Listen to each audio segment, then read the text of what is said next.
Olá pessoal, aqui é o professor Baroni, sejam bem-vindos àquele quadro que vocês gostam muito, 5 perguntas, 5 dúvidas, 5 dúvidas, 5 perguntas, 5 respostas. Isso mesmo, será que tem pergunta bônus hoje? Olha, eu acho que tem. Sabe qual é a pergunta bônus?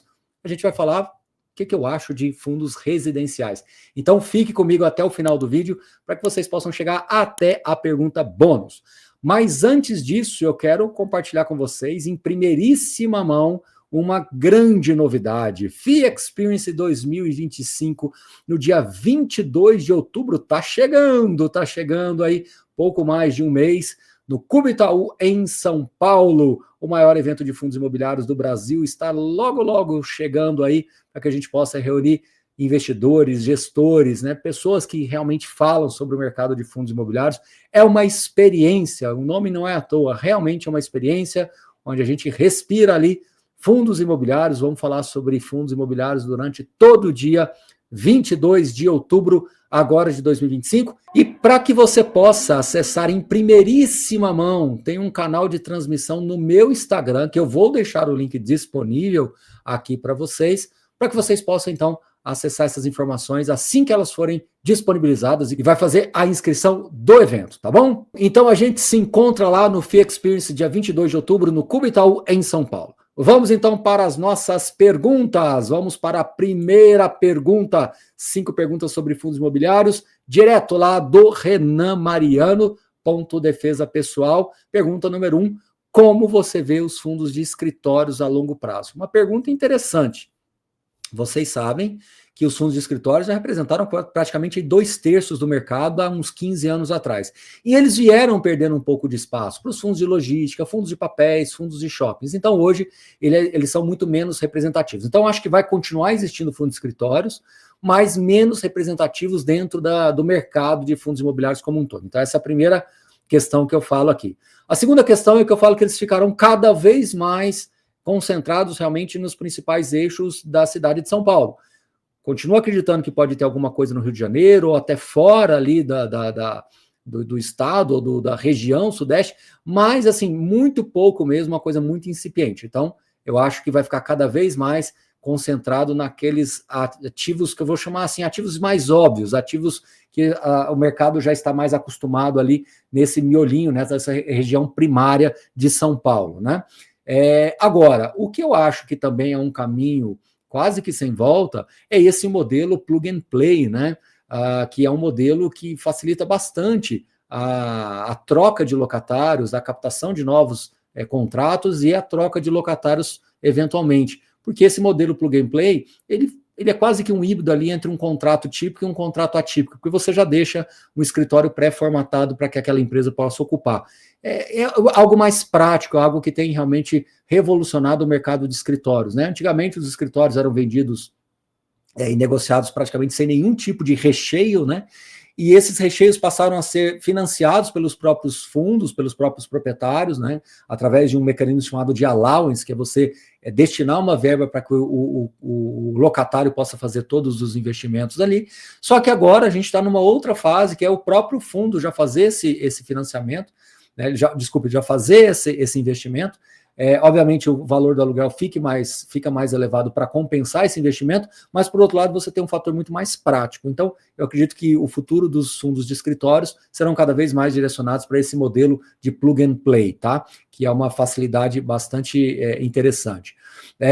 Agora, com relação ao tamanho dos ativos, ainda vão continuar existindo fundos que vão ser focados mais em grandes lajes corporativas, procurando ser donos ter o controle do prédio. Eu acho que ainda vai ter esse espaço, mas a gente também vai continuar vendo espaço para fundos que procuram acessar participações minoritárias e conjuntos individualmente. Volto a repetir, eu acho que independente da estratégia do fundo, eu entendo que a maioria deles vão continuar olhando mais esse mercado primário de São Paulo, que são essas regiões mais conhecidas de São Paulo ali, tá?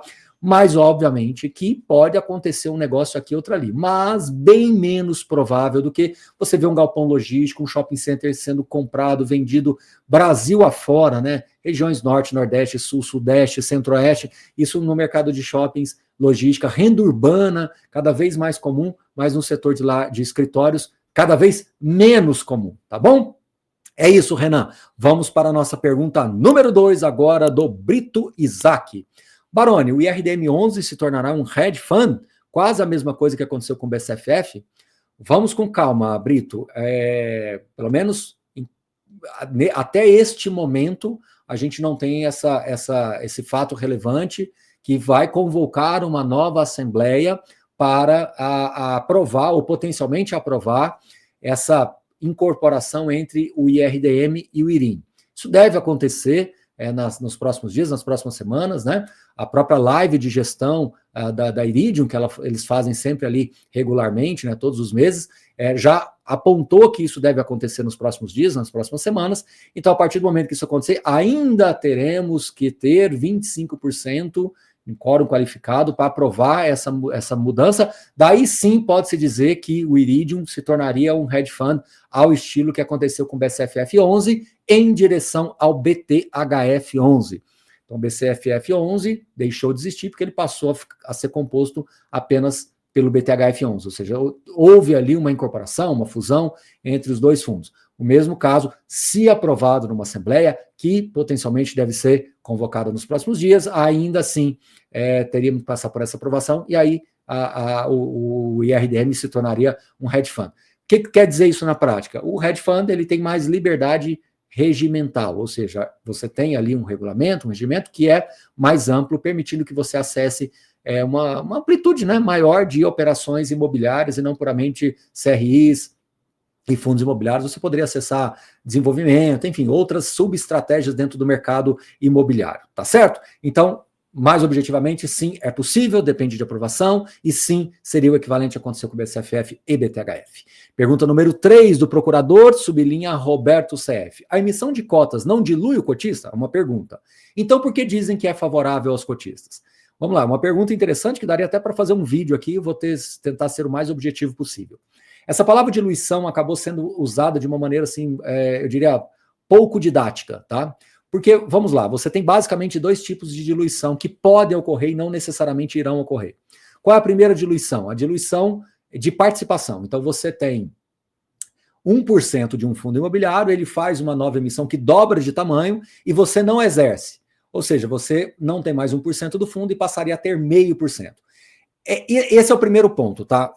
Quando você está falando de fundos grandes, populares, que fundos de 2 bi, 1 bi, 3 bi, 5 bi, 7 bilhões de reais, não é comum o investidor pessoa física em geral, e aí vocês todos aqui que nos acompanham, a grande maioria de todos que acompanham, não é normal você ter 2, 3, 4, 5% de um fundo imobiliário com patrimônio de 5 bilhões de reais. Então você normalmente tem, assim como eu, 0,0000 qualquer coisa, né? Então é normal isso. Então quando tem uma nova oferta, e essa nova oferta, e você não exerce os seus direitos de preferência, sim, você vai ser diluído com relação à sua participação. O quanto isso é ruim? Sendo muito franco com você, isso em tese não muda muita coisa, né? Porque você já é um cotista super minoritário, assim como eu disse, a grande maioria de todos nós, então isso não muda na prática, né? Enfim, isso não deveria ser um critério de exclusão, de entender se a emissão é ou não favorável. O grande ponto, e aí sim agora é importante trazer esse destaque, é que algumas emissões, se forem feitas abaixo de valor patrimonial, ou se os custos da oferta forem financiados pelos atuais cotistas, aí sim essa oferta tem um efeito dilutivo. Por quê? Porque você vai estar transferindo VP, ou seja, você vai estar transferindo valor patrimonial para os cotistas que vão exercer no seu lugar, caso você não exerça. Então, uma oferta de cotas sendo realizada em linha com o valor patrimonial, claro que se for acima, melhor ainda, mas foi em linha com o valor patrimonial, e os custos forem ser pagos para quem for aderir à oferta, mesmo que você não exerça o seu direito de preferência, você vai ter uma diluição, sim, de participação, mas essa diluição de participação, ela não muda na prática, ela, né, efetivamente, ela não diz nada na prática, assim, de uma maneira, assim, ao ponto de ser detrator o suficiente para falar, nossa, não vale a pena investir em fundo imobiliário. Eu acho que, enfim, daqui a pouco nós vamos ter fundo de 10, 15, 20 bilhões de reais, e se você tiver 10, 15, 20 mil reais, isso já tem uma participação muito diluída, isso não vai fazer muita diferença para mudar o desenvolvimento de um fundo para lá ou para cá, tá bom? Agora, outro ponto que aí sim também é ruim é quando você tem um fundo que está pagando ali, por exemplo, 70 centavos por cota. Aí ele faz uma nova emissão de cotas, traz ativos novos e passa a pagar 60. Então você teve uma diluição financeira de alguma maneira, ou seja, aqueles novos ativos que foram integralizados, eles foram integralizados a uma rentabilidade inferior, né, àquilo que já estava dentro do fundo, né? Obviamente, isso não é bom, ainda que vai ter algumas pessoas que vão dizer o seguinte, mas diluiu bastante o risco, aumentou a liquidez, concordo, mas eu acho que isso não é bom na média, eu acho que sempre o cotista tem que ser beneficiado de alguma forma, sem perder rentabilidade, sem perder renda por cota, que eu acho que, né, é o mais importante. Claro que quando os juros estão baixos, a gente já viu exemplos de fazer uma emissão de cotas e às vezes os próximos 2, 3, 4 meses serem uma renda um pouco menor, porque é o tempo do gestor alocar. Mas isso é transição, né? É alguma coisa temporária, não é uma coisa assim definitivamente ruim, é só uma questão mesmo ali temporária até a alocação dos recursos, tá bom? Espero ter ficado claro. Vamos para a pergunta número 4. Por que os FOFs têm mais risco? Pergunta do Diego Messias. Eu discordo de você, os FOFs não têm mais risco, né? Pelo contrário, você tem FOFs que têm 20, 30, 40, 50 ativos, fundos ali dentro.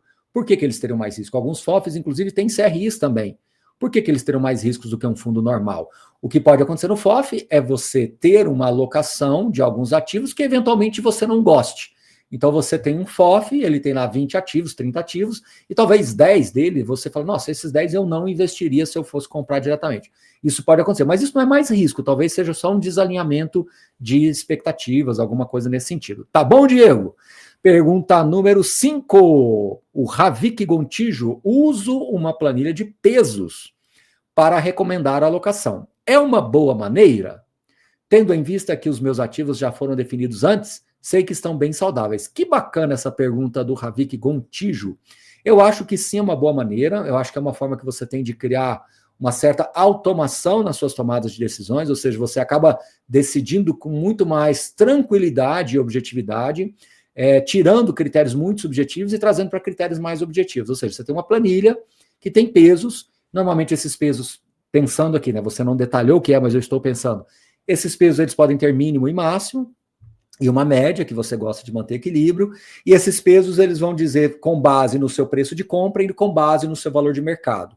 E aí você faz um balanceamento ali, e aí é você que vai definir os critérios de quando você deve parar de comprar um fundo, porque ele já está ficando com muito peso, ou que tem que começar a comprar mais um outro fundo que ele está ficando meio que esquecido ali na planilha. Então, o mais importante é ter uma planilha de peso e definir os critérios que vão te apontar. Como você mesmo colocou, uma planilha de pesos para me recomendar a alocação. Então, se você já está dizendo que é para recomendar a sua alocação e você está afirmando, você não está perguntando, eu estou entendendo que essa planilha já está automatizando a alocação do seu capital. Então, sim, eu acho que é uma maneira bem legal de você ter uma estratégia, desde que, e você também reafirma, que os ativos estão saudáveis. Então, sei que estão bem saudáveis, você está afirmando.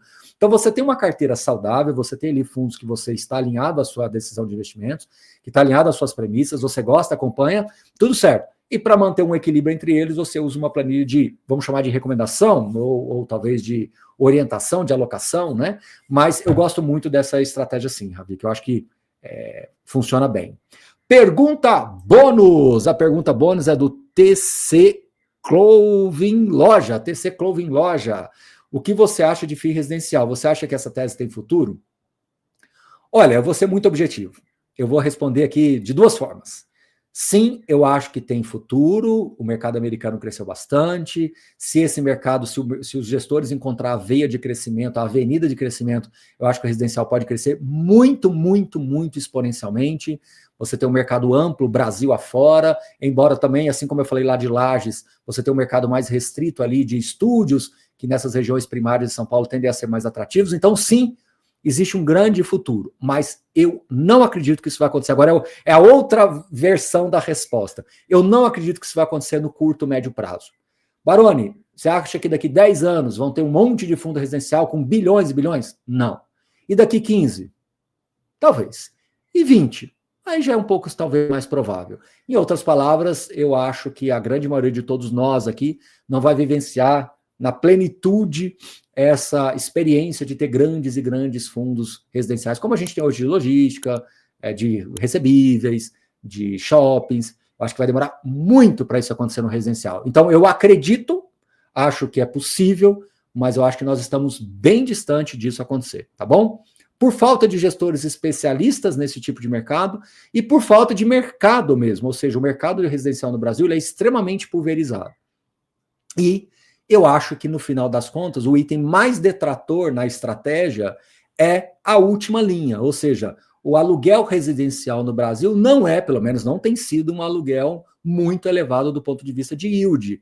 Então, assim, se você já tem um yield baixo residencial, você ainda tem que colocar os custos do fundo, né, o custo da operação, a última linha fica ainda menor. Então, para você potencializar esse resultado, você vai ter que ficar comprando e vendendo muitos imóveis para você compensar. É mais ou menos o que acontece num fundo de hotel, né? Então, um fundo de hotel, por exemplo, você vê que ele é bastante restrito hoje. Talvez um ou dois players que entraram melhor nesse mercado, mas é um mercado difícil, né? E a linha de receita por quarto, ela é relativamente baixa. O que potencializa o resultado é justamente a compra e venda das unidades hoteleiras. Só que quando você fala dos fundos de hotéis, principalmente assim, um bem conhecido, ele acaba sendo muito restrito ao mercado de São Paulo de hotéis executivos em São Paulo. Muito, muito, muito específico. Ou seja, é um fundo de nicho. Se você for ter fundo de nicho residencial em São Paulo, é possível? É. Você vai ter 10, 15, 20 fundos? Acho pouquíssimo provável. Então, talvez no curto, médio prazo, a gente vai ter 1, 2 fundos um pouquinho maiores, mas ainda muito incipientes, tá? Espero ter ficado clara a pergunta bônus. No mais, um grande abraço a todos vocês. E se você quiser participar dos próximos vídeos, mande a sua dúvida nos comentários aqui, que a gente vai sempre coletando.